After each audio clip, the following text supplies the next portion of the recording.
Hello friends, in today's video I'm going to show you how to create Roblox clothing.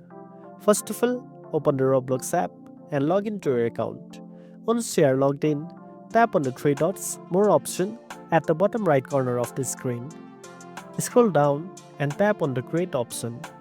When the page loads, tap on the three horizontal lines in the top left corner of the screen, then tap Creation.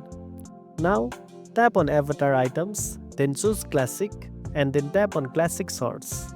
To create a short, you will first need a short template.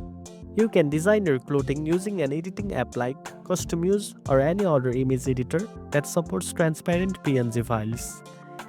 After creating your short design using the template, go back to the Classic Shorts section and tap Upload. Then select your short image. Once uploaded, the item will appear in your inventory under Clothing. And that's it. Now you know how to create Roblox clothing. If you found this video helpful, don't forget to like, share and subscribe for more tech tips. And make sure to tap the notification bell so you never miss an update. Thanks for watching and I'll see you in the next one.